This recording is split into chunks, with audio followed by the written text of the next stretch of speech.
For most of my life, I didn't feel unhappy. That's what makes the story difficult to explain. I wasn't drowning. I wasn't desperate. I wasn't trapped in obvious misery. My life functioned. Days followed days. Responsibilities were handled. People knew my name. Bills were paid. Conversations happened. From the outside, nothing looked broken. Inside, though, everything felt paused. Not stopped. Paused. Like a screen frozen mid-scene while the audio keeps playing. I was present, but not fully there. Moving, but not advancing. Existing in a careful in-between state where nothing hurt too much and nothing touched me deeply either. I thought that was adulthood. I told myself that feeling deeply was something you outgrew. That intensity was for younger versions of yourself who didn't know how to regulate emotion yet. I believed that numbness was maturity wearing a calmer mask. So I leaned into it. I avoided extremes. I chose stability over desire. Predictability over risk. I didn't chase happiness, I managed discomfort. I learned how to arrange my life so that nothing could collapse suddenly. That was my real goal. Safety. I didn't realize that safety can become a cage when it's built out of avoidance instead of care. I stopped expecting much from life. Not because I was wise but because expecting nothing protected me from disappointment. I lowered my emotional volume so I wouldn't have to deal with loss, longing, or regret. I told myself I was being realistic. Years went by like that. I woke up. I worked. I fulfilled obligations. I rested just enough to repeat the cycle. I smiled at the right moments. I reacted appropriately. I learned how to sound engaged without feeling exposed. And slowly, almost invisibly, I stopped asking myself how I felt. Feelings require attention. Attention leads to questions. Questions lead to decisions. Decisions risk pain. So I stayed neutral. I lived as if my real life would start later after something happened. After something changed. After I felt ready. I didn't notice that nothing was changing because I wasn't changing anything. The pause became permanent. The strange thing is that numbness doesn't feel alarming at first. It feels calm. Controlled. It feels like you've finally learned how not to suffer. What no one tells you is that it also teaches you how not to feel alive. I remember moments that should have mattered more than they did. Achievements that arrived quietly and left without celebration. Losses that passed without tears. Decisions that should have terrified me and didn't. I thought that meant I was strong. I didn't see that it meant I was disconnected. Every now and then, something would break through the pause, a flash of emotion, a sudden sadness, an unexpected longing. I treated those moments like errors in the system. I distracted myself. Rationalized them away. Reminded myself that feelings fade. And they did. That was the problem. I didn't know how long I could have continued like that, possibly my entire life. Some people do. They grow old in a quiet emotional fog and call it peace. What changed everything wasn't a dramatic tragedy. It was something smaller. I lost my job. Not in a spectacular way. No scandal. No confrontation. Just a restructuring. A polite meeting. A few rehearsed sentences about changing priorities and nothing personal. I walked out carrying a box with my things, feeling oddly calm. I told myself I'd expected it. That calm lasted exactly one evening. That night, alone in my apartment, something unfamiliar crept in. Without work to structure my days, without routine to keep me occupied, the pause broke open. Silence became loud. I sat on the floor, surrounded by the life I had built to be safe, and realized something that scared me more than unemployment ever could. I had no idea who I was without my routines. No idea what I wanted to do next. No idea what I felt about any of it. I wasn't panicking. I was empty. And for the first time, I couldn't ignore it. Because the pause was gone and underneath it was a life I had never fully entered. The days after I lost my job blurred together in a way that felt different from before. This wasn't the familiar numbness. This was exposure. Without a schedule, without expectations waiting for me every morning, I had nothing to hide behind. Time stretched open, unstructured, and demanding, like it was asking a question I didn't know how to answer. Who are you? When nothing needs you at first, I treated the situation practically. I updated my resume. I sent applications. I told myself this was temporary, just an interruption. A problem to be solved. That mindset felt safe, it allowed me to stay in control. But something inside me resisted. For the first time, there was no immediate structure to run back to. No role to resume automatically. And instead of rushing to fill the gap, I hesitated. That hesitation scared me. I started noticing how uncomfortable it felt to simply exist during the day. To wake up without urgency. To sit in silence without a reason. I would open my laptop, stare at the screen, then close it again, overwhelmed by a strange fatigue that had nothing to do with effort. It was emotional exhaustion, long delayed, finally arriving. Memories surfaced unexpectedly. Not dramatic ones. Ordinary moments I had dismissed as insignificant at the time.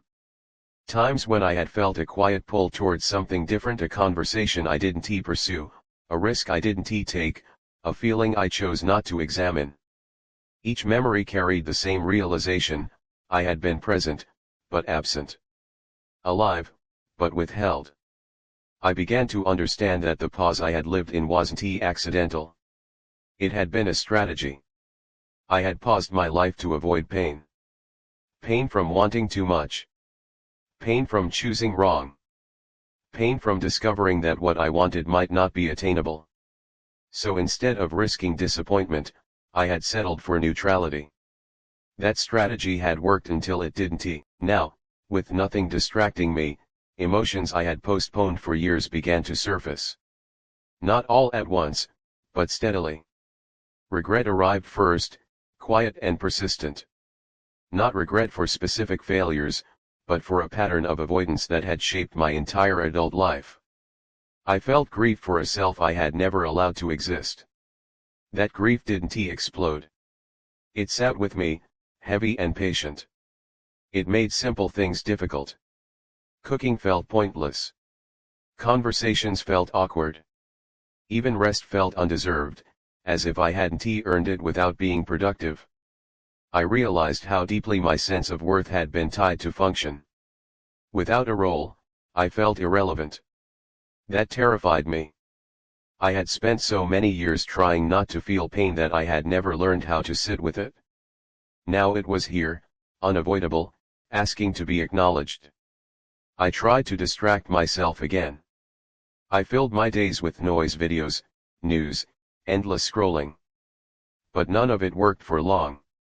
Silence kept returning, and with it, the same question: what have you been avoiding? One afternoon, while walking aimlessly through my neighborhood, I noticed something strange. I was paying attention. Really paying attention. The sound of footsteps. The weight of the air. The way light shifted on buildings I had passed 1,000 times without seeing. It felt unfamiliar. Almost intimate. I realized I had lived most of my life slightly removed from the present, always one step back, monitoring instead of participating. Now, with nothing to buffer me, reality felt sharper and more painful, but also more real. That was when the fear changed. Before, I had been afraid of disruption. Of chaos. Of things falling apart. Now, I was afraid of going back. Afraid that I would numb myself again. Find another routine. Another role. Another pause button to press. Because even in the discomfort, something undeniable was happening. I was feeling again. Not joy, not yet. But sadness. Anger. Longing. regret. Emotions with edges and weight. Emotions that hurt precisely because they mattered. And for the first time in years, that pain felt preferable to emptiness. I started asking myself questions I had avoided my entire adult life. What do I actually want? If no one is watching, what would I choose? If I stopped optimizing for safety, what would it mean to live without pressing pause every time things got uncomfortable? The answers didn't come clearly. Mostly, there was fear. Fear of making irreversible choices. Fear of failing publicly. Fear of discovering that I had wasted too much time to start over meaningfully. The thought that haunted me most was this: what if I'm already too late to change? Too late to feel deeply again. Too late to build something real instead of safe. That fear pressed on me every night, making sleep shallow and restless. I lay awake thinking about the years that had passed quietly, efficiently, without leaving a mark.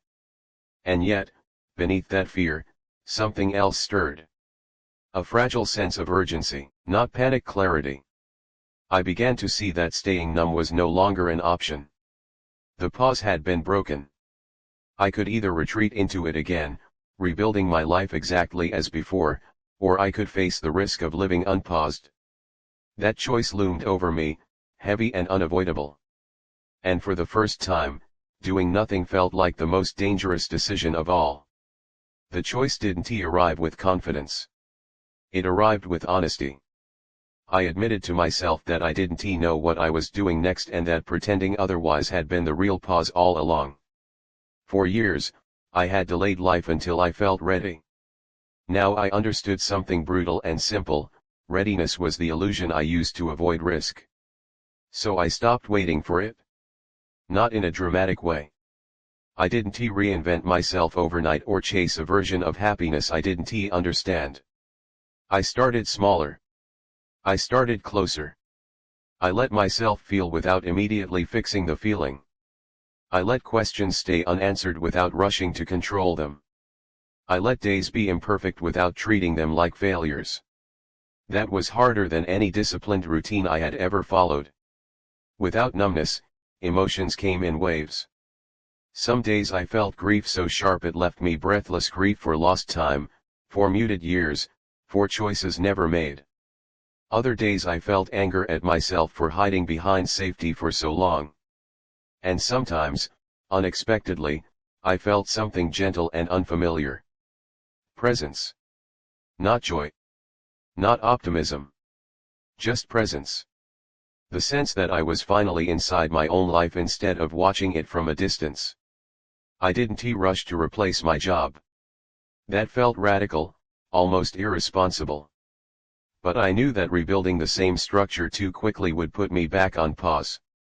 I needed to learn how to exist without using function as anesthesia. I learned to tolerate discomfort without numbing it. I learned to sit with uncertainty without managing it away. I learned that fear doesn't disappear when you act, it just changes its role. Fear had once been my excuse. Now it became my companion. I took steps that didn't look impressive. Conversations I had avoided. Choices I made without guarantees. Days where nothing tangible was achieved except staying present instead of retreating. Some people didn't understand the shift. They asked what my plan was. They expected clarity, direction, reassurance. I had none to give. For the first time, that didn't feel like failure. It felt honest. Slowly, life began to feel textured again. Not easier but real. Mornings carried weight. Decisions mattered because I was making them consciously. Even regret changed shape. It no longer hovered everywhere at once. It appeared in specific moments, tied to real choices, and then passed. That kind of regret doesn't hollow you out. It teaches you. I stopped trying to catch up on lost time. That urge was another version of panic. You can't reclaim years by rushing through the present. You can only stop losing more of them. The pause button was gone, and without it, I discovered something both frightening and freeing: there is no protected version of life. No safe mode where nothing hurts and everything stays intact. Living means exposure. It means risk. It means letting things matter enough to affect you. I had spent years avoiding that.